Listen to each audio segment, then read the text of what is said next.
Warahmatullahi wabarakatuh. Ila hadrati sayyidina wa habibina wa syafi'ina Muhammadin sallallahu alaihi ila arwahi abaihi wa ikhwanihi minal anbiya'i wal mursalin salawatullahi wa salamuhu alaihi wa alaihim ajma'in wa ala ali kulli wa sahabati wal qarabati wa tabi'in wa tabi'i tabi'in bi ihsanin ila yaumiddin wa ila arwahi walidina wa muallimina wa zawil huquqi alaina ajma'in wa khususan ila hadrati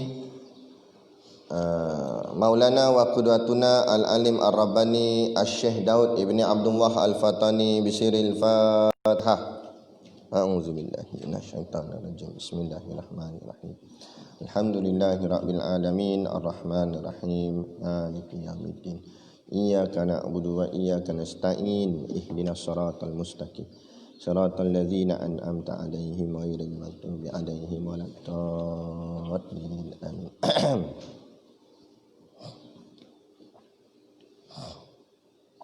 Bismillahirrahmanirrahim. Alhamdulillahilladzi hadana li hadza wa ma kunna linahtadiya law an hadana Allah. Asyhadu an la ilaha illallah wahdahu la syarikalah wa asyhadu anna sayyidana Muhammadan abduhu wa rasuluh. Allahumma salli wa sallim ala sayyidina Muhammad wa ala alihi wa ashabihi wa tabi'ina lahum bi ihsanin ila yaumiddin. Subhanaka la ilma lana illa ma 'allamtana innaka antal alimul hakim. Rabbi shrah li sadri wa yassir li amri wahlul 'uqdatam min lisani yafqahu qawli wa la haula wa la quwwata illa billahil aliyil azim. Amma qala al-muallifu rahimahullahu ta'ala wa nafa'ana wa iyyakum bi ulumihi fid dharaini amin ya rabbal alamin. Kata pengarang kitab, dan pada satu riwayat bahwasanya tatkala sampai pada tempat itu, maka hasillah bagi Nabi sallallahu alaihi wasallam liar hati, maka mendengar ia akan suara seperti suara Abu Bakar As-Siddiq. Berkata ia, berhenti ya Muhammad, maka bahwasanya Tuhan lagi semayang. Maka heran Nabi daripada mendahului Sayyidina Abu Bakar kepada demikian maqam ini. Kita sambung kitab Kifayatul Muhtaj. Sekarang ni kita dah sampai ke bahagian kemuncak. Kemuncak pada peristiwa Isra' wal Mi'raj ni. Dah sampai kemuncak dia. Kata musannif, dan pada satu riwayat, kita sambung yang hari itu cerita tentang lelaki gaib. Dan satu lagi riwayat mengatakan bahawasanya tak kala sampai pada tempat itu. Tempat itu ni di mana? Mustawa. Maka hasillah bagi Nabi sallallahu alaihi wasallam liar hati. Nah, bila Nabi sampai kat tempat tu, hasillah bagi Nabi sallallahu alaihi wasallam liar hati. Murad di sini artinya Nabi tak tenteram waktu tu. Nabi jadi gelisah. Hatinya tidak tenteram. Kerana apa tak tenteram? Kerana sepanjang perjalanan daripada bumi hari itu, Nabi ditemani malaikat Jibril. Tapi bila saat ni Nabi keseorangan. Macam kita kak, datang tempat orang tapi seorang-seorang. Datang tempat yang kita tak pernah sampai, tapi kita seorang-seorang je.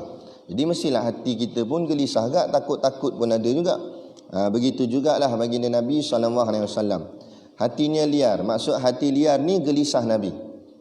Maka mendengar ia akan suara seperti suara Abu Bakar As-Siddiq. Tiba-tiba Nabi dengar suara tu sebiji macam suara Sayyidina Abu Bakar. Dia kenal lah sebab kawan baik dia, kan? Kawan baik Nabi. Jadi Nabi cam lah, suara ni suara Abu Bakar ni. Berkata ia, berhenti ya Muhammad. Okey. Berkata ia sini kembali kepada yang asal sebelum ni kita baca, iaitu tidak diketahui siapa yang berkata. Siapa yang cakap tu tak tahu. Ada pendapat kata Allah yang kata. Okey. Jadi berkata ia, berhenti ya Muhammad. Mana? Wahai Muhammad, berhenti. Maka bahawasanya Tuhan lagi semayang.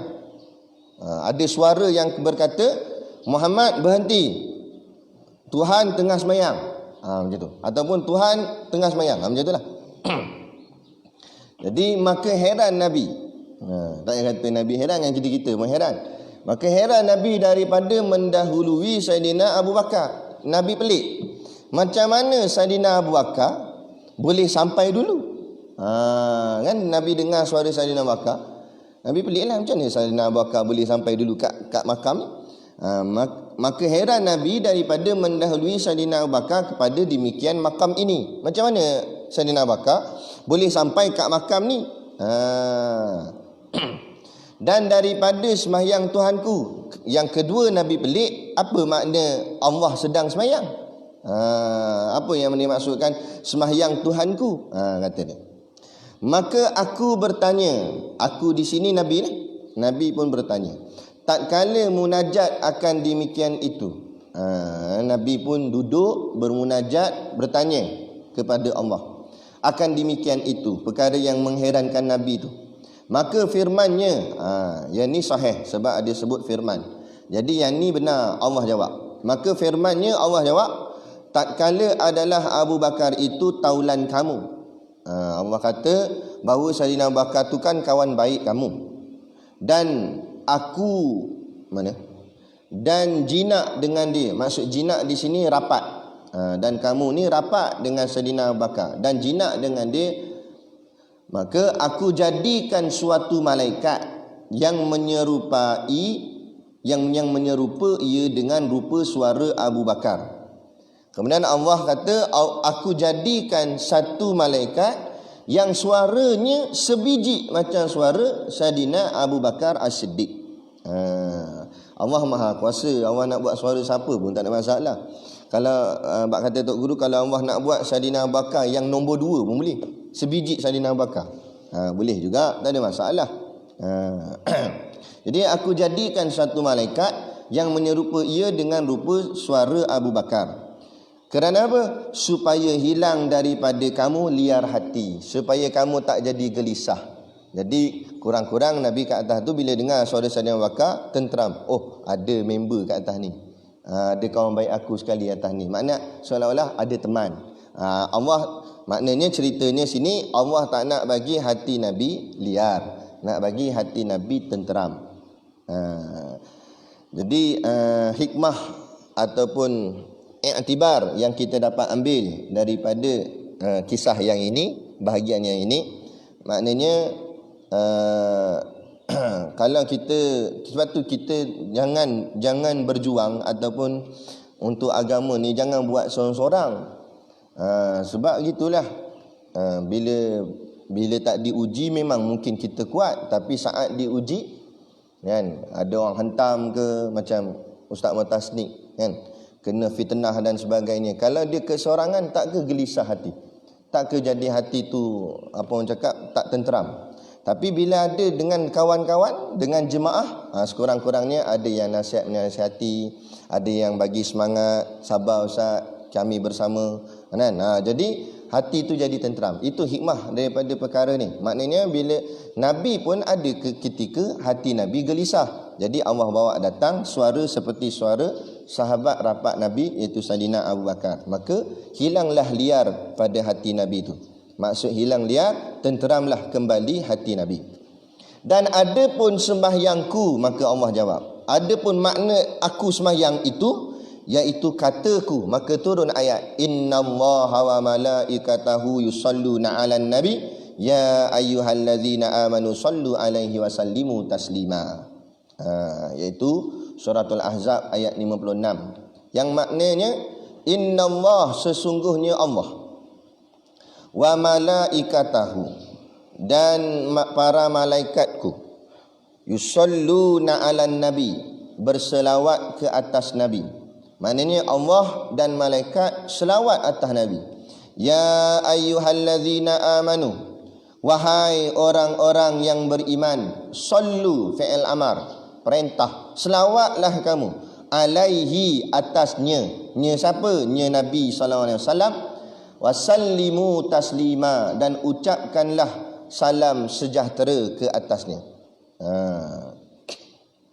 Okey, baik. Pada ayat ni ramai ulama mensyarahkan ayat ni, menafsirkannya. Jadi ada beberapa pandangan lah. Jadi ulama membahagikan selawat itu kepada 3. Pertama, selawat Allah. Yang kedua, selawat malaikat. Yang ketiga, selawat kita semua ni, makhluk yang lain. Selawat Allah bermakna Allah memberikan rahmat dan kasih sayangnya itu kepada baginda Nabi SAW. Allah melimpahi rahmat ke atas baginda Nabi SAW. Jadi makna melimpahi rahmat, ulama kita alam Melayu dia guna perkataan melimpahi. Kerana apa disebut melimpah? Dia begini. Kita ibaratkan untuk nak mudah kita fahamlah. Kita ambil sebiji cawan. Cawan tu kita umpamakan seperti Rasulullah. Kemudian rahmat itu seperti air. Dituangkan air ke dalam cawan tersebut. Sehingga kan nanti air itu akan penuh dalam cawan. Betul? Bila air itu sudah penuh dalam cawan, akhirnya air tetap dituang juga. Nah, air tidak berhenti dituang. Bila air dah sampai penuh atas cawan tadi, maka air tadi akan melimpah keluar daripada cawan dan akhirnya jatuh di sekitar berdekatan dengan cawan. Jadi maksud gitulah melimpahi rahmat. Rasulullah itu macam cawan tadi dah. Allah tuangkan rahmat ke atas Nabi. Tuang. Akhirnya terlampau banyak tuangan itu, akhirnya rahmat tadi sampai melimpah-limpah.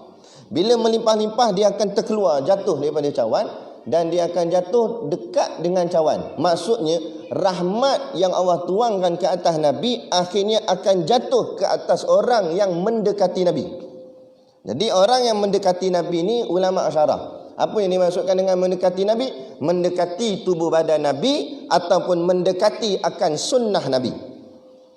Orang yang mendekati akan tubuh badan Nabi, para sahabat lah. Para sahabat lah paling dahulu sekali mendapat rahmat ni.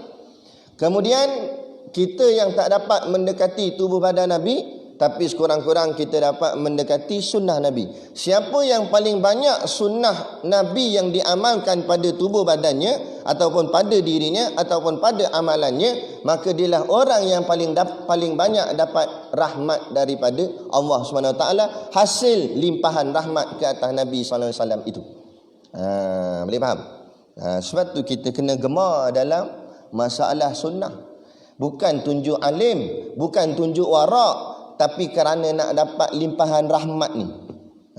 Berbanyakkan sunnah. Janggutnya, serbannya, jubahnya, kayu suginya, apa-apalah yang dinamakan sunnah. Celak matanya. Cuma celak mata ni kena faham, yang dikatakan sunnah itu dipakai sebelum tidur. Bukan pada waktu siang ni, di sebelum tidur dipakai. Kan? Lagi apa lagi? Pakailah barang-barang minyak wanginya, kasturinya, ataupun kayu gaharunya. Dah pulanglah apa-apa yang benda wangi, kerana Nabi suka pada perkara yang wangi.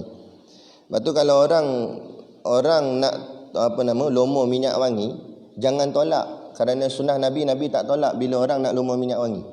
Kan? Bila nak lomo, tak ada tangan lomo. Ini nak nampak? Ada pula tolak. Benda baik. Cuba bagi duit.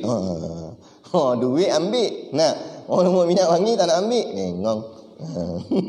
Kan? Tu sunnah tu. Banyak perkara sunnah, banyak lagi lah. Kan? Tu semua. Lagi banyak sunnah dia. Sebab tu kalau kita tengok, alim ulama lah yang paling banyak mengamal sunnah. Tengok tok guru pondok, para habaib, kan? Dia banyak mengamal sunnah. Ya, buh ridak atas kepala bahu. Ni sunnah ni. Lepas tu pakai dia pakai jubah 2 lapis tu. Jubah luar tu. Itu pun sunnah. Kan? Nabi ada pakai macam tu juga. Sebab tu kita tengok para habaib pakai. Lepas tu Habib Umar pernah berkata, pakaian ini bukan pakaian milik habaib, bukan pakaian milik ulama. Tapi kalau mana-mana orang yang mencintai Nabi untuk memakainya, pakailah. Kerana itu bukti kasih sayangnya pada Nabi. Maka Nabi insya-Allah akan membalas sayangnya pada dia. Jadi jangan kita takut nak pakai ke apa, tak ada masalah, ada je jual. Kan? Boleh nak pakai. Tapi bila pakai kena jaga adab-adabnya, jangan mengelinjang pula tak tentu hala. Kan? Pakai sunnah elok-elok tapi perangai tak sunnah pula, tu tak maulah. Kan. Dan kadang-kadang pakaian sunnah ini menyelamatkan kita daripada melakukan dosa. Bila dah pakai kemah-kemah sunnah Nabi begini, takkan nak ngurak perempuan, betul tak? Pakai jubah serban lalu awek piwik. Teruk perangai tak ada. Selalunya tak jadi gitu. Pakai gini takkan nak pergi tengok wayang, betul tak? Nampak? Jadi walaupun memang tak kata wayang tu tempat dosa terus, tapi maknanya tempat-tempat lara pun dapat dijaga. Takkan pakai begini nak pergi cyber cafe kan? Main apa? Game apa? Dota ke apa ke PUBG ke apa kan? Tak tergamak lah kan? Mesti segan gitu kan? Sama orang perempuan juga muslimat pakai purda, tudung labuh semua, takkan nak jeling-jeling lelaki. Jadi terjaga tunduk pandangan itu. Tapi cuba kita tanggal semua ni, tanggal apa nama jubah, tanggal serban apa semua, tak galak bangai. Sudah pula tanggal-tanggal tinggal seluar pendek saja. Tinggal boxer je, lagi galak lah duduk tepi pantai. Tak ada rasa malu, tak ada rasa apa. Tu penting sunnah. Tu. Jadi kita pakai bukan kerana kita warak. Kalau warak lagi bagus. Tapi kita bukan warak sangat. Kita pakai bukan sebab kita alim, tapi kita pakai untuk menjaga hati kita daripada rosak. Itu dipuji. Baguslah. Kan? Tak salah. Jangan ingat pakai serban hanya untuk orang yang alim saja. Tak. Siapa-siapa nak pakai lah. Kan? Tukang kedai pun tak tanya, alim dah ke? Nak beli serban. Kan? Tu. Moga-moga banyaknya amalan sunnah, maka makin dekatlah dengan limpahan yang Allah limpahkan ke atas Nabi tu, rahmat tu. Kemudian selawat malaikat. Selawat malaikat ada pendapat yang mengatakan itu istighfar. Istighfar malaikat kepada Nabi kita. Kan? Maknanya doa malaikat, ya Allah ampunkanlah dia, jagalah dia. Jadi timbul satu persoalan. Kenapa malaikat mendoakan kemaafan buat Nabi sedangkan Nabi itu kan maksum, mana ada dosa? Baik. Jadi maka kata ulama, memang Nabi itu maksum. Kan? Tetapi menjadi kerisauan kepada Nabi adalah dosa umatnya. Kerana Nabi ini terlampau sayang kepada umat, maka Nabi risaukan dosa-dosa umat sehingga Nabi sanggup nak tanggung. Maka malaikat memohonkan ampun pada Nabi, maka jatuh ampunan tu kepada orang yang selawat ke atas Nabi. Jadi umat Nabi tu, siapa yang banyak mencintai Nabi, moga-moga Allah memaafkan, mengampunkan dosa-dosanya dengan syafaat yang dibawa oleh Nabi SAW nanti di hari kiamat. Perbanyakkan selawat. Sebab tu menjadi amalan bagi Syekh Zainul Asri, selawat. Dan juga Ustaz Ustaz Jafri Mahmudi, kan? Selawat. Perbanyakkan selawat. Itu. Dan memang selawat ni, kalau kita tengok kaedah ruqyah, banyak menggunakan selawat. Kerana apa? Jin kafir, munafik, iblis, setan, dia benci kepada selawat ni. Kerana kita kena faham, ada kadang-kadang pengalaman kita merawat orang, kita baca ayat kursi, jin tu ikut baca ayat kursi. Ni kata jin pangkat power ni, generalnya. Kita baca ayat kursi, dia ikut tak? Allahu la ilaha illa huwal hayyul qayyum. Dia buat juga. Aku baca ayat kursi, hang baca juga. Kan? Tapi bila time selawat, jam dia. Lepas tu macam Tok Guru pernah cerita itu, ada orang zikir la ilaha illallah, la ilaha illallah, sehingga tiba-tiba dia rasa macam keawang-awangan. Dia rasa punggung dia kosong, macam terbang. Jadi dia mengadu ke Tok Guru dia. Tok Guru dia pesan, kalau kamu zikir kemudian rasa keawang-awangan, kamu berhenti zikir, kamu selawat. Bila dia malam seterusnya dia buat gitu, dia zikir-zikir rasa kawawangan, dia berhenti zikir ni, dia selawat, boom, jatuh. Mana? Dalam lubang jamban jatuh. Rupa-rupanya yang angkat dia tu nak jin. Konon-konon nak bagi rasa dia bangga diri, nak merosakkan dia. Tapi bila main dengan selawat, habis kalah, jatuh. Kerana apa? Iblis setan ni kalah dengan selawat.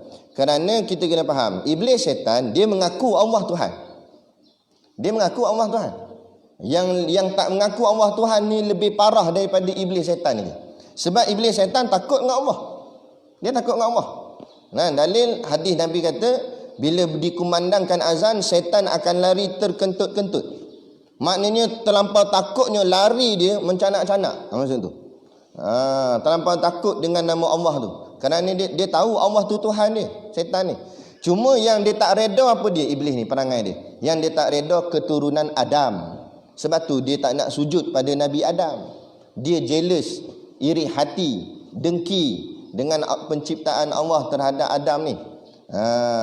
Keturunan Adam siapa? Kita semua, termasuk Nabi Muhammad. Suatu bila selawat atas Nabi, dia jam. Lepas tu penting selawat. Kan?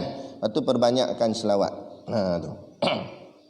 Itu selawat malaikat kepada Rasulullah. Kemudian yang ketiga, selawat kita semualah kepada Rasulullah, mendoakan kesejahteraan kepada baginda Nabi sallallahu alaihi wasallam. Kan? Sebenarnya kita doakan selamat dan sejahtera atas Nabi, benda tu patah balik ke kita. Nabi confirm selamat dah, Nabi confirm sejahtera dah. Tapi kita bacakan juga selawat itu atas Nabi, maka selawat tu patah balik ke kita. Maka kita yang akan mendapat keselamatan dan kesejahteraan di dunia dan di akhirat. Perbanyakkan selawat ke atas Nabi. Dia ada banyak jenis selawat. Jangan ikut Wahabi. Wahabi kata selawat satu je. Sedangkan dalam kita akidah Ahlussunnah wal Jamaah, selawat tu ada banyak pecahannya. Ada dipanggil selawat syifa, ada selawat azimiyah, ada selawat tarfijiyah, selawat nariyah. Selawat tarfijiyah dengan selawat nariyah tu benda yang sama. Cuma ada setengah tempat panggil selawat nariyah, ada setengah tempat panggil selawat tarfijiyah.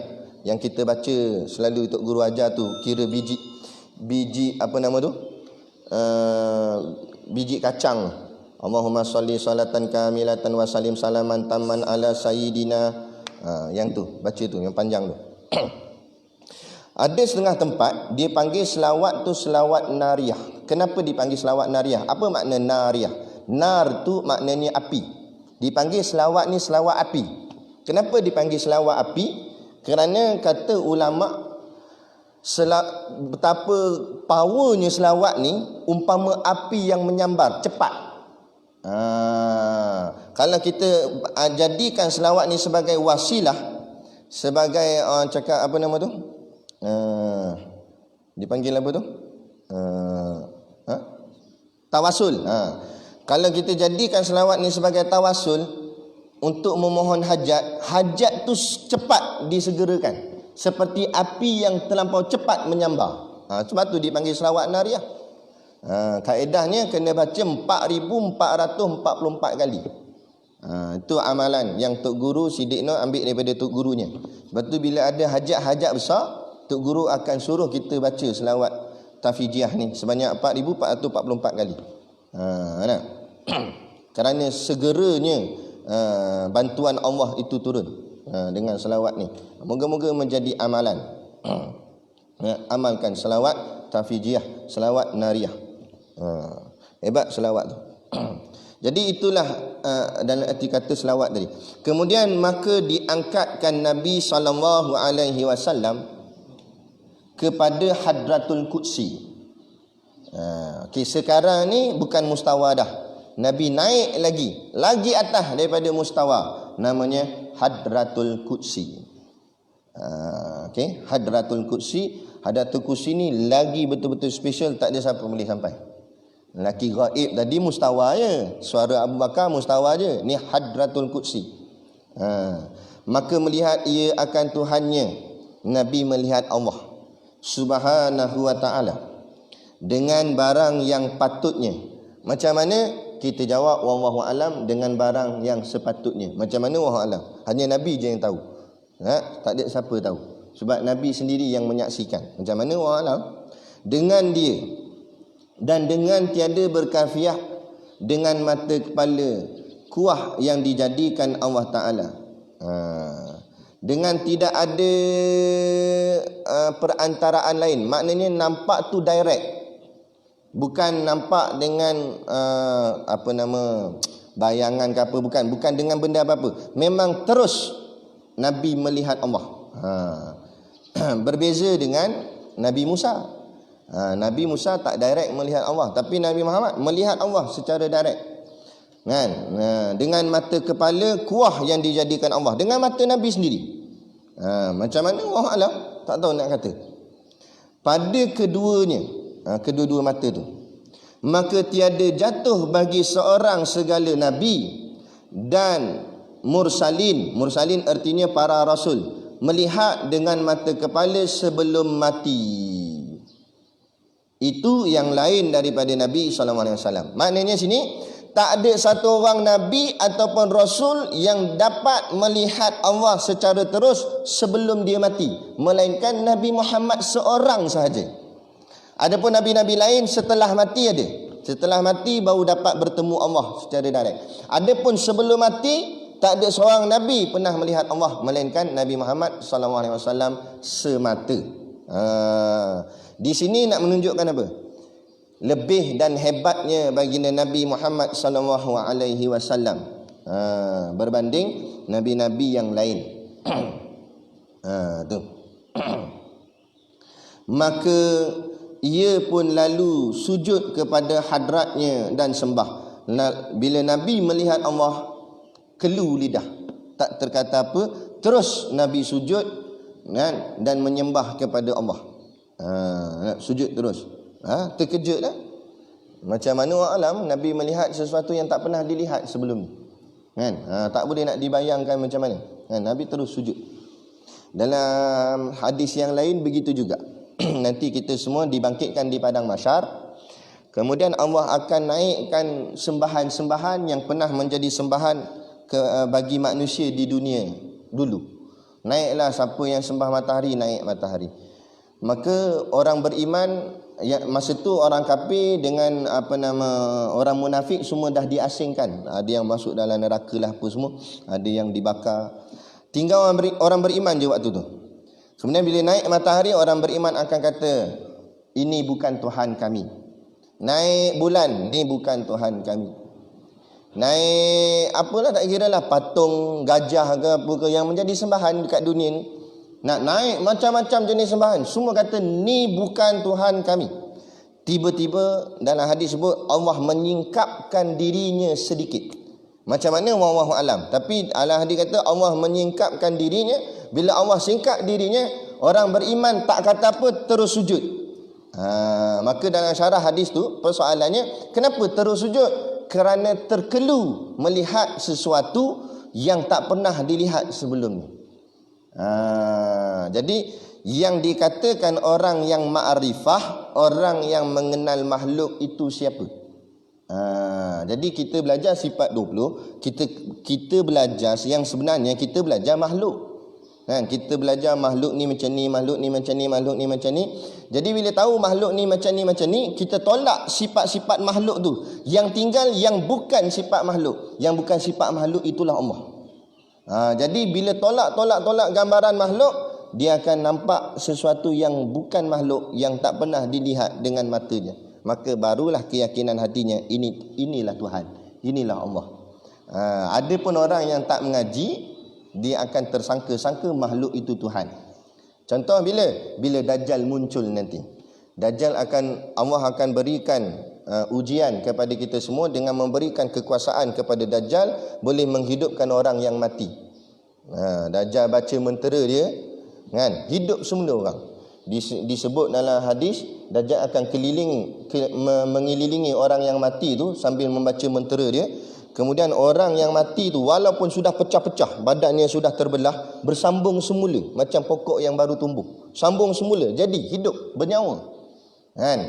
Kalau orang yang tak belajar sifat 20, tak belajar tauhid, tak belajar ilmu makrifah, dia akan kata inilah Tuhan. Sebab apa Tuhan? Boleh hidup orang mati? Padahal dia nampak tak pada Dajjal tu ada sifat-sifat makhluk? Ada? Jadi yang kita nak belajar, tujuan kita belajar sifat-sifat makhluk untuk merat Allah tidak ada sifat-sifat yang ada pada makhluk ni.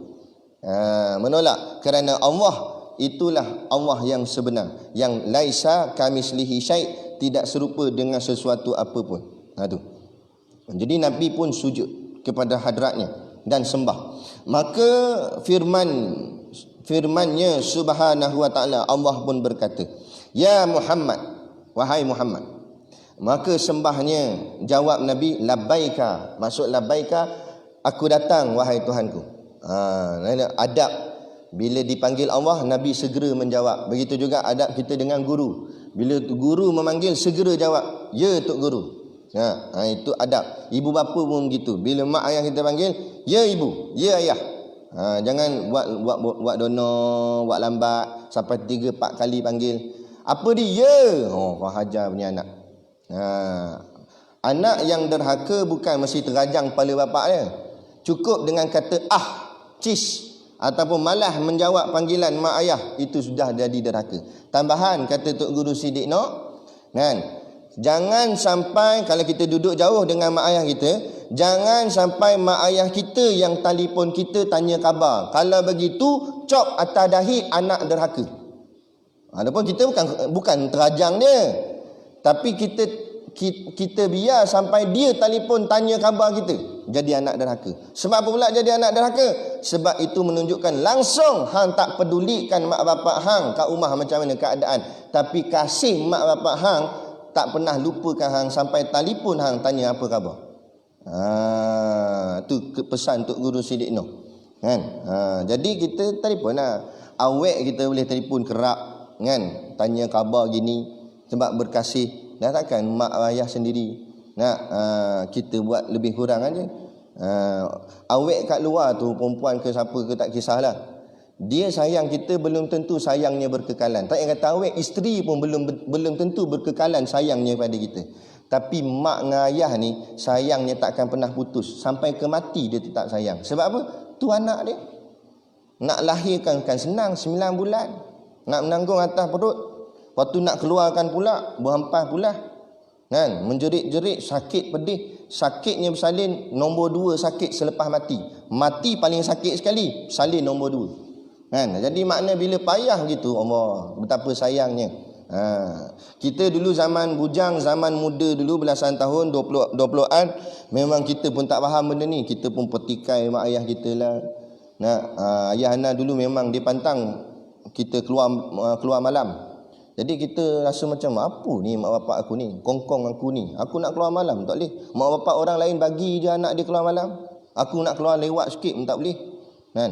Jadi kita memprotes, mempetikai sebab kita tak faham. Tapi bila kita dah menikah sekarang, dah kahwin, dah Allah kurniakan pula anak, baru kita tahu macam mana rasa mak ayah kita, macam mana kita sayangnya anak kita. Kita takut dia rosak, kita takut dia, anak ni calar sikit pun kita sedih kan, luka sikit, Allah kenapa luka ni, sebab sayang.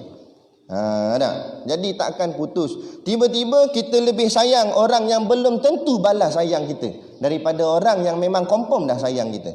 Orang yang memang confirm sayang kita, ibu bapa kita kan, Allah, Rasul kita. Allah nombor 1, memang confirm sayang kita. Nabi memang confirm sayang kita, sebut ummati. Kemudian mak ayah kita confirm memang tak lari dah sayang kita. Tiba-tiba 3 ni kita buat tak peduli. Allah kita buat lebih kurang, Nabi kita kurang selawat padanya, mak bapak kita buat tak peduli, tanya khabar pada dia. Tapi kita lebihkan yang lain, harta benda kita lebih sayang kan, kawan-kawan kita lebih sayang, kasih kita lebih sayang. Sedangkan semua tu belum tentu balas sayang kat kita sampai bila-bila. Tapi yang 3 ni confirm. Sebab tu perbetulkan balik. Bukan tak suruh sayang kawan, tapi jangan lebihkan kawan daripada ibu bapa. Kerana tertulis dalam hadis akhir zaman, anak lelaki akan lebih mementingkan kawannya daripada ayahnya sendiri. Jadi kita ni duduk akhir zaman, maka kita kena berhati-hati. Takut-takut kita termasuk dalam hadis. Kemah dah ngaji pondok kan, tapi dengan ayah kau hajar, dengan ayah cakap kasar, tapi dengan kawan boleh cakap elok. Jadi kita renung balik diri kita kan. Takut-takut masuk dalam hadis tu yang Nabi kata dikenakan laknat dan dijatuhkan dosa kepada dia. Takut mengaji bukan main bagus, tapi rupa-rupanya kena azab oleh Allah Ta'ala sebab derhaka pada ibu bapa. Redha Allah jatuh pada redha ayah dan ibu. Maksudnya, kalau macam mana kata Tok Guru, kalau macam mana kita amal banyak sekalipun, makna takdir kata amalan kita tu memang layak dah masuk syurga. Sebab terlampau banyak sembahyang sunatnya, apa semua, nak hafal Qurannya, hafal hadisnya, mengajar pula. Kalau ikut pada sudut pahala tu memang layak dah masuk syurga. Tapi Allah akan tanya dulu mak bapak kita, reda tak reda anakmu ini? Kalau mak bapak dia sakit hati dengan anak dia, mak bapak dia kata aku tak reda, walaupun amalan banyak tadi tak terpakai untuk masuk syurga. Kerana reda Allah ada pada reda ibu dan ayah. Ibu 3 kali, ayah sekali. Lepas tu Nabi sebut ummuka 3 kali, ibu kamu. Lepas tu barulah kan abuka, ayah kamu. Lepas tu jaga kan adab-adab ni. Kadang-kadang minta maaf cakaplah, dengan tok guru, dengan ustaz-ustaz kita boleh beradab, tapi kadang-kadang kita terlepas adab dengan mak bapak kita sendiri. Sedangkan tok guru kita baru kenal, ustaz kita baru kenal, sedangkan mak bapak kita kenal sejak dalam perut dia lagi. Sejak masa kita keluar tu dialah yang sambut kita. Jadi jangan terlampau konon-konon dengan orang luar kita jaga sangat tok guru, ustaz dan sebagainya, ulama kan. Bagus dah, itu adab yang cantik. Tapi membelakangkan ibu bapa itu amalan yang sangat buruk dan teruk. Kalau ulama pun tahu kita tidak beradab dengan bapak kita, nescaya ulama pun akan marah kepada kita. Silat-silat tak reda kita sebagai anak murid dia. Maka kena jaga. Jadi ni bila Allah panggil ya Muhammad, segera Nabi menjawab labbaika, aku datang ya wahai Tuhanku. Maka firman-Nya angkatkan kepalamu, kata Allah. Masa tu kan Nabi tengah sujud kan. Jadi Allah kata wahai Muhammad, angkat kepalamu dan pohonkan barang yang engkau kehendak aku berikan, dan mintalah apa kamu nak minta. Nabi tengah sujud, Allah kata wahai Muhammad, angkat kepala dan minta apa kamu nak minta.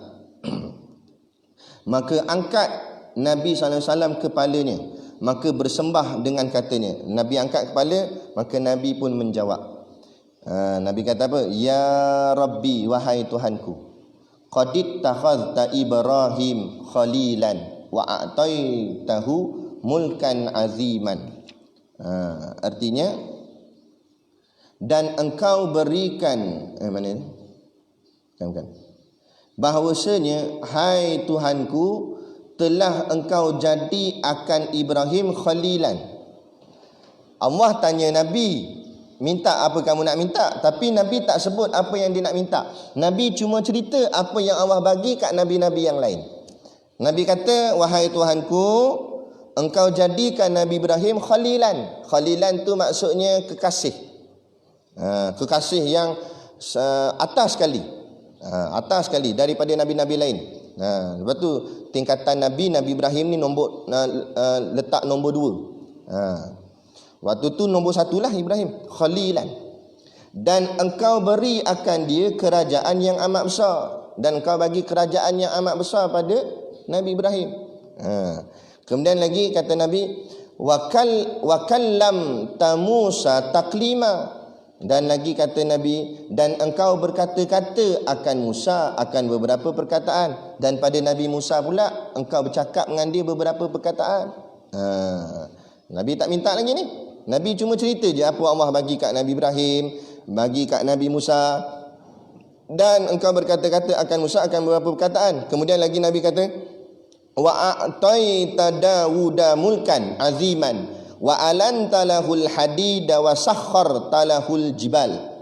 Nabi kata dan engkau berikan Daud kerajaan yang amat besar, pengikutnya ramai, dan engkau lembutkan baginya besi. Nabi Daud ni bila dia baca kitab Zabur, besi yang keras jadi lembut, cair besi. Hebatnya suara Nabi Daud, suara yang amat merdu. Kalau burung dalam kitab tafsir sebut, kalau burung berterbangan tiba-tiba dengar Daud sedang baca Zabur, Nabi Daud baca Zabur, burung yang terbang tu jatuh terus. Sebab apa? Lunaknya suara Nabi Daud sehingga jadi khayal binatang-binatang ni jatuh terus. Kita baca jatuh burung. Bukan sebab sedap, sebab tak sedap langsung. Tu jatuh. Nampak? Jatuh dengan taik-taik burung jatuh. Tapi Nabi Daud Allah lembut besi dan engkau mudahkan baginya segala bukit. Oh Nabi Daud nak berjalan, kemudian ada bukit depan. Nabi Daud kata tepi sikit bukit, tolak tangan gini, bukit beranjak. Allah hebat. Nak mukjizat. Tu. Nabi cerita. Nabi Muhammad cerita balik ke Allah. Kemudian lagi Nabi kata apa lagi? Wa ataita ya rabba Sulaimana mulkan aziman wa sakharat lahul jinnu wal insu wasyayatinu ya'maluna lahu ma yasha'u wa sakharat lahur riyahu wa ataitahu mulkan la yanbaghi la ahadin min ba'dihi. Artinya, dan engkau beri hai Tuhanku akan Sulaiman. Nabi Sulaiman pula, kerajaan yang amat besar sehingga habis makhluk tunduk dengan Nabi Sulaiman. Tak payah kata binatang, para jin ifrit pun tunduk dengan Nabi Sulaiman. Dan engkau mudahkan baginya jin jadi tentera Nabi Sulaiman. Dan manusia semua ikut kata Nabi Sulaiman. Dan syaitan yang bekerja baginya. Ada juga syayatin yang bekerja baginya. Barang yang dikehendakinya. Dan engkau mudahkan baginya angin. Dan Allah mudahkan Nabi Sulaiman dengan angin. Nabi Sulaiman ni dia kalau bergerak satu-satu benda pakai angin. Ada angin datang, dia naik atas angin tu, angin bawa dia. Itu yang jadi cerita dalam Dragon Ball tu. Nah, mereka ambil cerita kita sebenarnya, tapi dia reka-reka pandai-pandai dia. Tu Nabi Sulaiman. Dan engkau beri akan dia kerajaan yang tiada patut bagi seorang yang kemudiannya. Dan tak ada kerajaan siapa yang lebih besar daripada kerajaan Nabi Sulaiman. Hebat Nabi Sulaiman. Nabi Muhammad cerita, Nabi Sulaiman hebat, Nabi Ibrahim hebat, Nabi Musa hebat, Nabi Daud hebat. Kemudian Nabi jawab lagi, Nabi kata lagi, wa 'allamta ya rabba Isa Taurah wal Injila wa ja'altahu yubri'u al-akmaha wal abrasa wa yuhyil mauta biiznika wa 'aztahu wa ummahu minasyaitani rajim falam yakun lisyaitani alaihima sabila.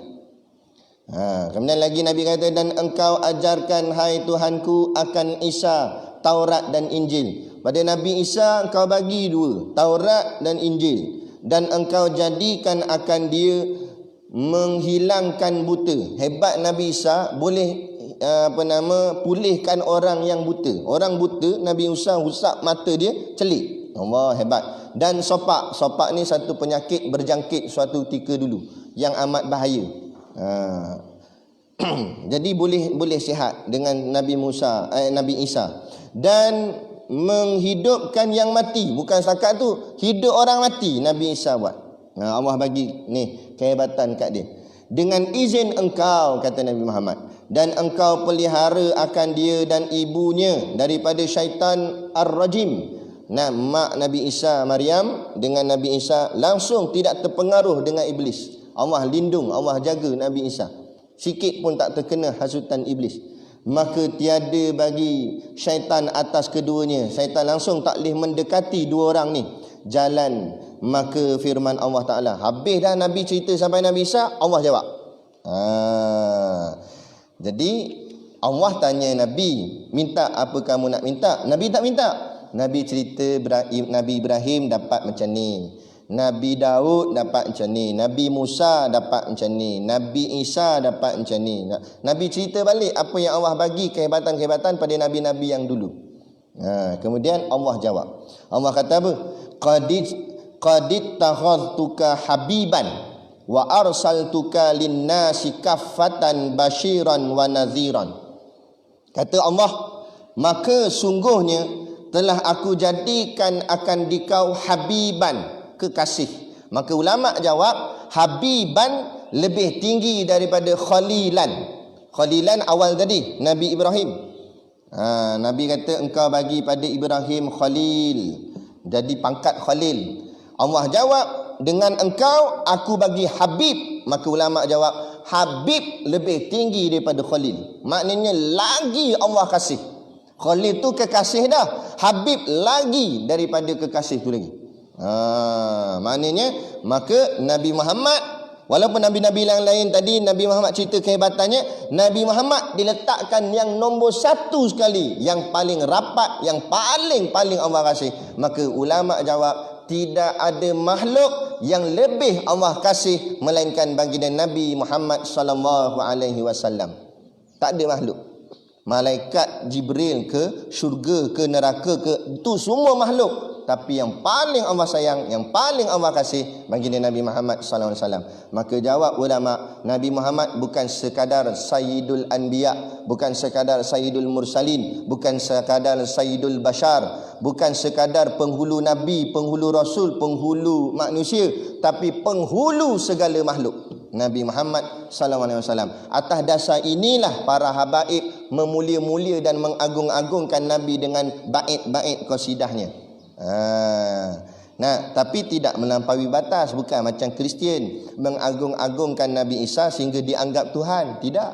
Kita mengagung-agungkan Nabi Muhammad dengan kemuliaan yang patut layak bagi Nabi Muhammad itu sendiri. Memang sepatut layak pun, kerana Allah sendiri memuliakan Nabi Muhammad. Datangkan kita tidak memuliakan Nabi Muhammad. Kemudian lagi kata Allah, wa arsaltuka linnasi kafatan basyiran wa nadhiran, dan kusuruhkan akan dikau bagi segala manusia sekaliannya, menyukakan dan menakutkan mereka itu. Dan Allah lantik Nabi, Allah serahkan Nabi dengan panggilan Rasul, menjadi Rasul untuk sekalian manusia, kafatan. Dengan Allah sampaikan pada Nabi itu berita gembira basyiran dan wa naziran, berita yang menakutkan. Kerana apa? Nabi-Nabi yang lain dia menjadi kepada umatnya yang tertentu saja, kelompok-kelompok saja. Kalau Nabi tu duduk di area Palestin, sekitar kawasan Palestin tu menjadi umat dia, sebab Nabi dakwah ke sekitar situ je. Adapun hebatnya Nabi Muhammad, seluruh dunia ni menjadi umat kepada Nabi Muhammad. Sehingga kan ada ulama yang mensyarahkan, orang kafir di luar sana pun masih lagi dipanggil umat Nabi Muhammad, tetapi umat Nabi Muhammad yang belum memeluk Islam, yang belum mendapat hidayah. Jadi tugas kepada kita umat Nabi Muhammad yang sudah mendapat hidayah, untuk menyebarkan hidayah itu kepada mereka yang belum sampai hidayah. Dari sinilah timbul kasih sayang, walau tak kira warna kulit sekalipun, apa bangsa sekalipun. Hebatnya rahmat baginda Nabi Muhammad. Sebab tu nanti di hari kiamat, umat yang paling ramai ialah umat Nabi Muhammad. Nabi berbangga-bangga dengan ramainya umat dia. Sebab tu Nabi menggalak-galakkan perkahwinan yang ramai, kerana supaya mendapat anak yang ramai. Kerana Nabi seronok bila melihat umatnya terlampau ramai berbanding dengan nabi-nabi yang lain. Wa syarrahtu laka sadraka wa wada'tu anka wizraka wa rafa'tu laka dzikraka. Allah jawab lagi. Allah kata, dan aku luaskan bagi kamu dada kamu. Maksud luaskan bagi kamu dada kamu, bukan dada Nabi jadi sadar, tak. Maksudnya luah dada tu menjadi tenang. Apa berat macam mana ujian pun, Nabi tetap tenang. Sebab ujian yang paling berat ditimpa para Nabi tak lain Nabi Muhammad. Paling berat sekali. Berat tak berat, keluarga sendiri memusuhinya. Tu Bani Hashim, daripada Abu Lahab, kan. Orang kampungnya sendiri, Abu Jahal dengan kuncung-kuncungnya, kan. Ugut nak bunuh lah, apa semualah, ujian berat. Pergi kota Taif. Di kota Taif tu banyaknya saudara mara sebelah ibu baginda Nabi. Pak menakan, mak menakan, duduk di Taif, di sebelah ibu Nabi. Jadi pergi sana, harapan Nabi supaya keluarga sendiri bolehlah terima. Sebab keluarga sendiri, pak menakan sendiri, mak menakan sendiri, bukan orang lain. Tapi akhirnya Nabi dihina, dibaling dengan najis. Allah berat tak ujian? Kita nak bawa perjuangan Islam, bawa balik kampung, kita ingat pak saudara, mak saudara kita ni okey lah. Tiba-tiba dia caci maki, bukan sakat caci maki, baling dengan najis, apa macam masa? Mesti kita akan down. Kita akhirnya kalau kita yang jenis lemah ni, malah aku nak berjuang dah. Pak saudara sendiri pun baling aku dengan tai, malah aku. Kan? Tu. Tapi Nabi tabah. Sebab apa? Allah luaskan dada Nabi. Tu. Kan? Dan aku buangkan daripada kamu dosa kamu. Maksud dosa sini jangan kita faham Nabi pun ada buat dosa. Tak. Tapi maksud dosa sini ada kesalahan, kesilapan sikit yang nak menunjukkan bahawa Nabi tetap manusia biasa. Bukan manusia biasa macam mana? Maksudnya manusia yang macam kita juga. Maknanya tetap bukan seperfect-perfectnya. Nah, sebab yang seperfect-perfectnya Allah semata-mata. Dari situ ulama mensyarahkannya. Tapi jangan kita kata Nabi pun buat dosa. Tidak. Nabi itu maksum. Dan aku angkat bagi kamu sebutan kamu. Maknanya Allah angkat nama Nabi. Maksud Allah angkat nama Nabi, walaupun kita tak pernah melihat Nabi, tapi rata-rata umat Nabi Muhammad berselawat dan menyebut-nyebut nama Nabi dan memuji-muji nama Nabi. Macam kita lah ni, buat majlis Maulid Akbar, buat majlis selawatan, kan, dipuji-puji Nabi. Padahal puji-puji kadang-kadang kita tengok satu-satu orang ulama, seorang masyayikh tu sampai menangis-nangis bila menyebut nama Nabi. Kita tanya, Syekh pernah jumpa Nabi ke? Tak pernah. Tapi hatinya tu telah mendahului bertemu dengan Nabi, bukan matanya. Bila hati sampai rindu pada Nabi, kasih pada Nabi, maka hati yang membuatkan mata, walaupun tak melihat wajah Nabi, mata boleh menitiskan air mata. Tu. Kerana diangkatlah sebutan nama Nabi tu. Dan lagi kata Allah, wa ja'altu ummataka khairan ummatin ukhrijat linnas wa ja'altu ummataka wasatan, kata Allah. Dan aku jadikan umat kamu itu sebaik-baik umat yang dikeluarkan bagi segala manusia. Allah angkat umat Nabi Muhammad umat yang paling terbaik. Paling baik, paling hebat. Sehingga kan malaikat sendiri pun terkejut. Baiknya lebih baik daripada malaikat itu sendiri. Taatnya taat sungguh. Sebab apa? Malaikat dia buat ketaatan, dia buat kebaikan, tapi dia tidak ada rintangan. Dia sujud pada Allah, tak ada rintangan, tak ada hasutan iblis, tak ada hasutan nafsu. Adapun kita bila nak buat benda baik, iblis kacau, nafsu kacau. Kan? Nak mengaji, payahnya, rasa mengantuk dan sebagainya, gangguan banyak. Tapi kita, orang cakap apa, mujahadah, lawan hawa nafsu, maka pahalanya itu besar. Jadi dalam perjuangan jangan cari kesenangan, carilah kepayahan. Kerana di dalam kepayahan itu ada rahmat Allah, ada kasih sayang Allah, ada pahala yang sangat besar. Sebab tu kalau kita tengok, ujian yang paling besar ditimpa adalah golongan alim-alim ulama, lagi-lagi ulama yang duduk dalam haraki perjuangan. Orang yang dahulu dijatuhkan fitnah mesti ulama haraki. Mereka yang kena fitnah, dituduh macam-macam, kan? Tu. Sebaik-baik umat yang dikeluarkan bagi segala manusia, sehingga menjadi umat contoh. Nanti Allah akan memuji umat Nabi Muhammad kepada umat Nabi-Nabi yang lain. Macam Ustaz Solihin pernah cerita sebelum ni, umat Nabi Musa bila sampai dekat Laut Merah tu, kan, dia petikai Nabi Musa. Dia kata, macam mana ni Nabi? Kata Nabi buatlah sesuatu. Depan laut ni belakang Firaun dengan tentera dia, mampuslah kita. Mereka jadi gelisah. Nabi Musa jawab, Allah bersama denganku. Allah bersama denganku. Maksudnya Nabi Musa sikit tak takut. Allah bersama denganku. Yang menjadi kerisauan umat dia. Umat dia tak merasai Allah bersama. Tu jadi gelisah, tak tentu hala. Berbeza dengan umat Nabi Muhammad. Bila ada timbul kerisauan ke apa, umat Nabi Muhammad akan jawab, innallaha ma'ana, sesungguhnya Allah bersama dengan kita semua. Kita, dia sebut kita, bukan sebut aku, sebut kita. Kerana bersamanya umat Nabi Muhammad bersama Nabi Muhammad. Seperti juga dalam perang Badar yang kita pernah cerita hari tu, kan? Bila ditanya kepada sahabat, macam mana ni, nak perang ke tak nak perang? Asal nak ambil barang rampasan saja, tapi ni sampai nak melibatkan perang. Jadi nak perang ke tak nak perang? Para sahabat jawab, kami bukan seperti pengikut-pengikut Nabi Musa yang mengatakan engkau dan Tuhan engkau sahaja pergi berperang. Tapi kami akan jawab kepadamu, engkau dan Tuhan engkau dan kami akan bersama-sama berperang. Maknanya kebersamaan tu. Itu hebat umat Nabi Muhammad.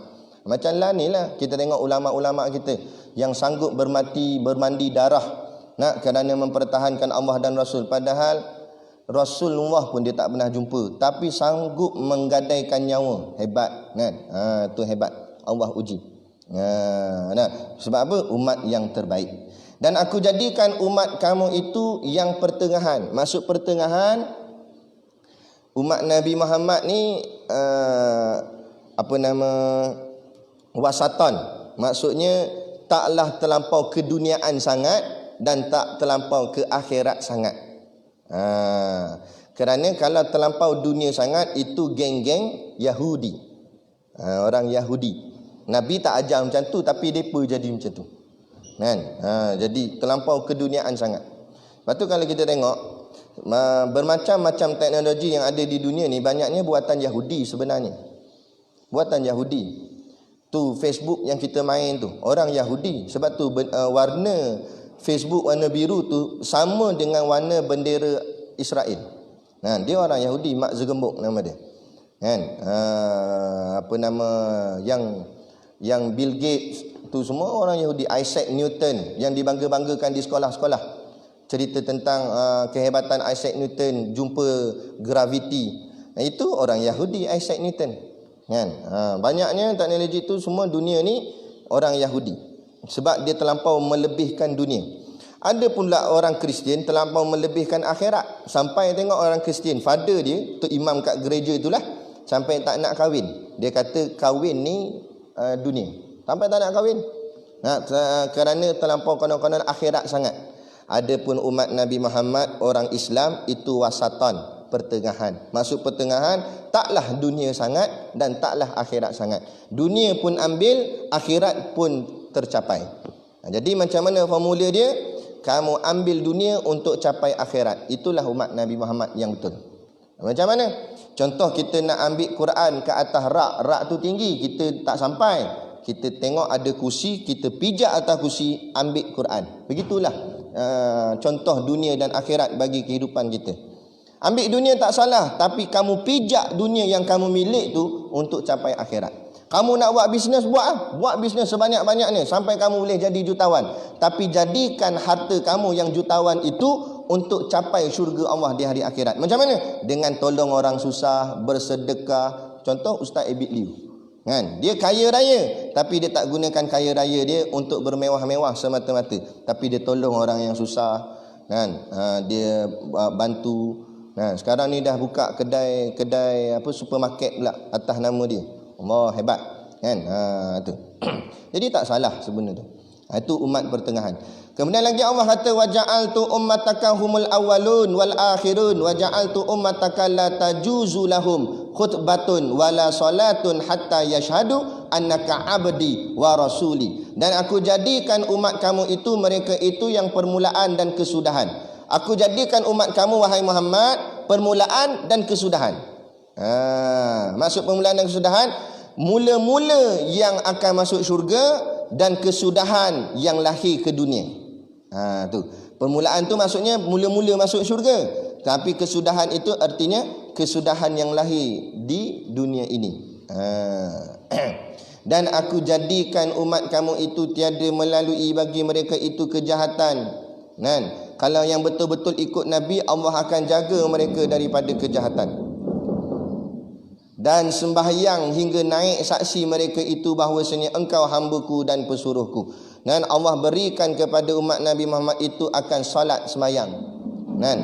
Sembahyang ni adalah rahmat, tanda kasih sayang Allah kepada hamba-Nya.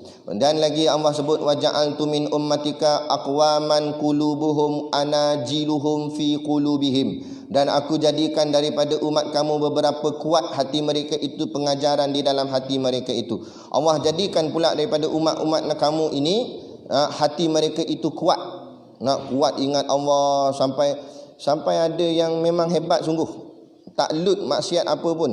Bogel depan mata dia pun tak maksiat, dia tak terusik langsung hati dia. Sungguh kuat Allah jadikan umat Nabi Muhammad. Sebab tu dalam kitab Minhajul Abidin depan sekali boleh tengok. Ada satu hadis Nabi sebut, ulama ummati ka anbiya'i Bani Israel, kata Nabi. Ulama umat aku seperti nabi-nabi Bani Israel.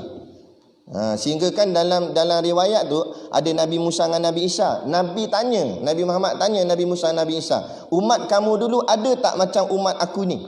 Kemudian ditunjukkan kepada Imam Al-Ghazali, Jawab kedua-dua Nabi, Nabi Musa dan Nabi Isa kata tidak ada. Maknanya ulama-ulama umat Nabi Muhammad macam perangai Nabi-Nabi zaman dulu. Maknanya waraknya, solehnya, dah baiknya. Maknanya kalau Allah nak bagi ada Nabi selepas Nabi Muhammad, nescaya ulama-ulama ini semua terangkat menjadi Nabi. Tapi la nabiyyu ba'di, tidak ada Nabi selepasku. Maka tak adalah. Itu tingginya taraf ulama. Hari ini orang menghina-hina ulama. Itu. Wa ja'altuka awalan nabiyyina khalqan wa akhiruhum ba'tsan, dan aku jadikan akan dikau awal nabi kejadian dan akhir nabi bangkitan. Ini yang Wahabi tentang. Allah kata aku jadikan engkau awal nabi. Jadi awal nabi jadi kan Nabi Adam? Tak, Nur Muhammad tu. Nabi dulu kan. Kemudian dan akhir Nabi bangkitan, maksud bangkitan yang dilahirkan ke dunia, Nabi terakhir. Tapi kalau ikut kejadian, Nabi dulu, asal daripada Nur Muhammad tu. Tu. Wa ja'altuka awala man yuqda lahu yaumal qiyamah, dan aku jadikan dikau awal mereka itu yang dihukumkan pada hari kiamat. Dan walaupun Nabi Adam yang lahir umat Nabi Adam yang lahir dulu, tapi Allah bagi keistimewaan yang akan dihisap dulu, yang akan dihukum dulu umat Nabi Muhammad. Jadi umat Nabi-Nabi lain kena tunggu dulu sampai habis umat Nabi Muhammad dah selesai dihisap, barulah dihisap umat-umat Nabi yang lain. Jadi mereka walaupun mereka dah awal dah lahir dulu banding kita, tapi mereka kena tunggu sampai kita semua ni habis. Itu untuk jadi umat Nabi Muhammad. Mana kalau takdir masuk syurga, kita awal dulu masuk syurga. Tapi ingat, kalau kita banyak maksiat, kita juga awal dulu. Bukan kita lah, orang lain. Dia tu yang dulu masuk neraka. Takut kita makbul pula tak nak. Kan? Kemudian lagi Allah kata wa'ataituka sab'an minal mathani lam u'tiha nabiyan qablaka, dan aku berikan dikau akan 7 ayat yang diulang-ulangi akan di dalam semayang, iaitu namanya Fatihah. Start ni Allah turunkan Fatihah pada Nabi. Tiada aku beri akan dia akan satu Nabi yang dahulu-dahulu daripada kamu. Fatihah ni tak pernah dapat dekat Nabi-Nabi yang lain, dapat kat Nabi Muhammad. Sebab tu besar sungguh fadilat Fatihah. Orang ngubat, orang ruqyah baca Fatihah, masuk rumah baru baca Fatihah, banyak semua dengan baca Fatihah. Amalkan baca Fatihah. Ayah Hana dulu dia pesan, dia ambil daripada guru dia jugalah. Nah, banyakkan baca Fatihah bila kita rasa kesempitan. Sekarang Fatihah tu ambil daripada perkataan Fatih, pembuka. Jadi dia akan buka kesempitan kita, melapangkan dada kita. Dia ayah Hana kerja dia dulu driver. Driver bawa datuk di kat Jabatan Perdana Menteri. Jadi bila nak ambil datuk kat airport ke apa sebagainya, kadang-kadang parking susah. Bukan Perdana Menteri memang ada orang khaskan parking. Ni datuk biasa je. Jadi parking kena cari sendiri kak. Jadi datuk ni mesti nak cepat je, sebab dia nak mesyuarat lah apalah. Dia tak kira dah, marah aje. Dia nak cepat aje. Jadi nak cari parking tu kadang payah. Bila payah, ayah Hana dia amal baca Fatihah. Kadang-kadang Allah mudahkan, satu ada kosong, orang lain tak nampak, ayah Hana nampak, masuk dalam tu. Lepas tu dia kata apa-apa bila terasa sempit, terasa susah, baca Fatihah. Kan? Minta Allah tolong kita dengan wasilah pembacaan Fatihah kita baca tu. Wa ataituka khawatima suratil Baqarah min kanzin tahtal arsy lam u'tiha nabiyyan qablaka, dan aku berikan dikau kesudahan surah Al-Baqarah daripada perbendaharaan di bawah arasy, tiada ku beri akan dia seorang nabi dahulu-dahulu daripada kamu. Yang hujung suratul Baqarah ayat 286 yang kita baca dalam maksurat dan sebagainya tu. Itu surah tu, ayat tu Allah ambil daripada bawah arash. Maknanya ayat tu sangat-sangat istimewa. Sekali lagi kalau kita tengok dalam ruqyah dan sebagainya, syekh-syekh akan pakai ayat tu untuk dibaca. Sebab ayat tu sangat besar dia punya fadilat. Amalkanlah. Kita habiskan semuanya yang Allah jawab. Wa a'taituka samaniyata ashumin al-islam wal hijrah was sadaqah wal amra bil ma'ruf wan nahya anil munkar wa ja'altuka fatihan wa khatiman wa a'taituka liwa al-hamdi fa adamu wa man dunahu tahta liwaika, dan aku berikan dikau 8 kelebihan. Allah kata samaniyah, Yang pertama, Islam.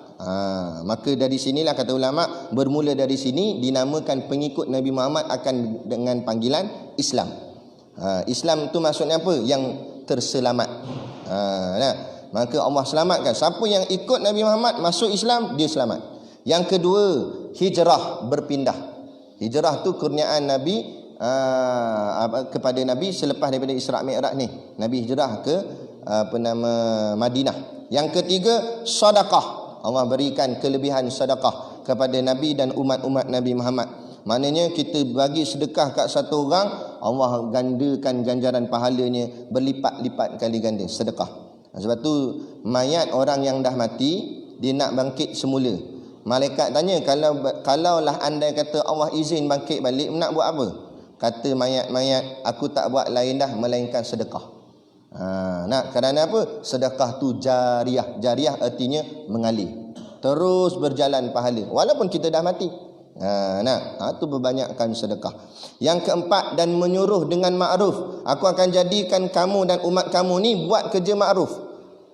Umat nabi-nabi yang terdahulu, dia tak, kadang-kadang tak ramai yang buat kerja ma'ruf ni. Maksudnya dia hanya ikut Nabi saja kan, kemudian dia beramal untuk dirinya sendiri saja.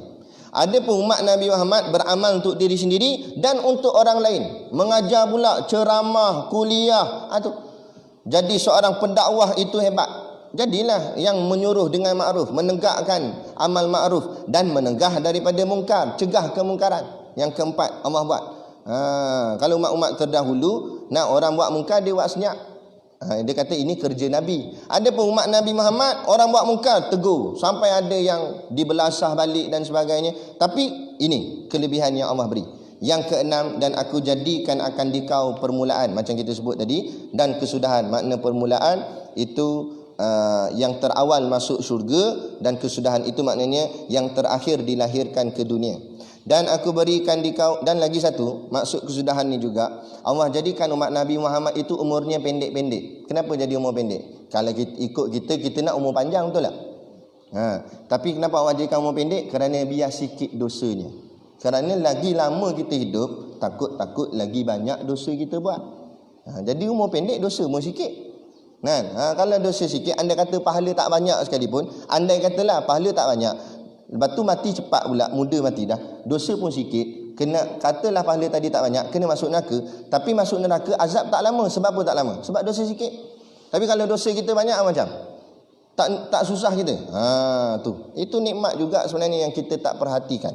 Dan yang ke-8, dan aku berikan di kau panji-panji kepujian, maka Adam dan lain yang di bawah panji-panji engkau. Allah, aku tinggikan kepujian ke atas engkau ya Muhammad, sehingga semua nabi-nabi termasuk Nabi Adam duduk di bawah panji-panji engkau wahai Muhammad. Wa inni, yang terakhir Allah jawab, wa inni yauma khalaqtu samawati wal arda qad faradtu alaika wa ala ummatika khamsina salatan fakum biha anta wa ummatuka. Dan bahwasanya aku pada hari aku jadikan 7 petala langit dan bumi, sungguhnya telah aku fardukan atas kamu dan atas umat kamu 50 semayang, maka dirikan dengan dia kamu dan umat kamu. Allah kata sebelum aku jadi langit bumi lagi, aku dah tetapkan untuk umat kamu 50 semayang. Maksud 50 semayang, macam kita sebut dah tadi, semayang tu maknanya rahmat. Bila sebut 50 semayang, 50 kerahmatan Allah nak bagi pada umat Nabi Muhammad yang Allah tak bagi pada umat-umat Nabi yang lain. Itu. Jadi asalnya 50. Nanti kita akan cerita pula macam mana 50 tu jadi 5. Tapi nak ceritanya di sini semua cerita tentang kelebihan-kelebihan yang Allah berikan kepada baginda Nabi SAW. Tapi kalau kita perasan, kita cek balik, semua dalam tu disebut umat. Kenapa? Kalau nabi-nabi lain Allah tak bagi dalam bentuk umat, Allah bagi bentuk nabi tu sendiri. Nabi Daud, istimewa Nabi Daud boleh lentur besi, suara Nabi Daud, bukan umat Nabi Daud. Yang dapat berkata-kata dengan Allah di Bukit Tursina, Nabi Musa seorang, bukan dengan umatnya sekali. Yang nabi-nabi lain semua nabinya saja. Ada pemilihan Nabi Muhammad, Allah bagi kat Nabi Muhammad beserta umatnya. Kerana apa? Kerana Nabi itu terlampau sayang umatnya. Maka kalau Allah bagi ke atas Nabi sahaja, itu belum cukup menggembirakan Nabi. melainkan hadiah dan rahmat itu juga dapat kepada umat baginda Nabi Muhammad SAW, barulah Nabi akan gembira. Kerana Nabi terlampau sayang kepada kita. Jadi kalau Nabi terlampau sayang pada kita, tiba-tiba kita sayang Nabi tu berlebih kurang saja, agak-agak layak tak layak kita nak minta syafaat ke atas Nabi SAW. Itu yang menjadikan kita berani untuk berceramah, untuk mempertahankan bila orang menghina Nabi. Kalau ikutkan hati ni tak berani sangat mana juga, tapi sebab atas nama kasih sayang. Moga-moga kesungguhan yang kita buat ni Nabi lihat dan Nabi memberikan syafaat untuk bantu kita, kerana amalan kita tak banyak dan dosa kita cukup banyak. Jadi itu kita buat pengorbanan untuk Rasulullah sallallahu alaihi wasallam. Jadilah macam para sahabat yang sanggup bermandi darah dan bermati-matian demi kecintaannya ke atas baginda Nabi sallallahu alaihi wasallam. Jadi kita berhenti setakat ni dan kita akan sambung nanti seterusnya. Apa tadi kat mana? Kemudian maka tak kali selesailah daripada munajat akan Tuhannya. Start daripada sini Nabi mula turun. Maknanya Isra' Mi'raj ni dah nak habis dah. Sebab tu anak sebut yang tadi kita baca ni climax dia, puncak dia. Sebab lepas ni Nabi dah mula turun. Puncak dia memberi sembahyang 50 waktu. Itulah puncak dia. Baik, jadi kita berhenti setakat ni. Minta maaf kerana terlajak sikit masa, sebab kita nak habiskan segala jawapan yang Allah berikan kepada baginda Nabi SAW itu. Jadi sekadar tu dulu pada pagi ni. Pagi ni kita ada tetamu, tapi gamaknya dia belum sampai. Patutnya dia sampai subuh. Subuh tadi patutnya sampai, tapi belum sampai lagi. Tadi subuh tadi anak telefon, dia kata kat Greek baru sampai. Greek sampai sini pun kat berapa jam? Kat 2 jam ni. Tapi kita standby lah. Nanti dia sampai tu, kita jaga adab-adab kita, tunjukkan akhlak yang terbaik sebagai pondok, pelajar pondok dan juga anak murid Tok Guru Siddiq Noh. Nanti kita tengoklah, kita bawa dia tengok lembu apa semua tu. Jadi mana yang berkenaan bolehlah pakak-pakak bantu untuk menunjukkan imej yang terbaik daripada sekolah kita, insya-Allah. Jadi sekadar tu dulu pada pagi ni. Wabillahi taufik wal hidayah. Assalamualaikum warahmatullahi wabarakatuh. A'udzubillahi minasyaitonirrajim. Bismillahirrahmanirrahim. Alhamdulillahirabbil alamin wassalatu wassalamu ala asyrafil anbiya'i wal mursalin sayyidina Muhammad wa ala alihi washabihi ajmain. Allahumma taqabbal minna salatana wa du'aana innaka antas samiul alim wa tub alaina innaka antat tawwabur rahim. Allahumma ja'al dinana dinan nabi Muhammadin sallallahu alaihi wasallam wa islamana islamal muslimin wa imanana imanal mu'minin wa salatana salatal khashiin wa a'malana amalas salihin wa niyyatana niyyatal mukhlisin wa dhunubana ya Allah dzunubal mustaghfirin wa hayatana hayatal ulama wa mautana bi mauti syuhada wa adkhilnal jannata ma'al anbiya'i alaihimus salatu wassalam. Rabbana atina fid dunya hasanah wa fil akhirati hasanah wa qina adzabannar wa qina adzabannar wa qina adzabannar. Sallallahu ala khairil khalqihi sayyidina Muhammad wa ala alihi washabihi wasallam. Subhana rabbika rabbil izzati amma yasifun. Salamun alal mursalin walhamdulillahi rabbil alamin. Amin ya rabbal alamin. Taqabbalallahu minna wa minkum. Takbir.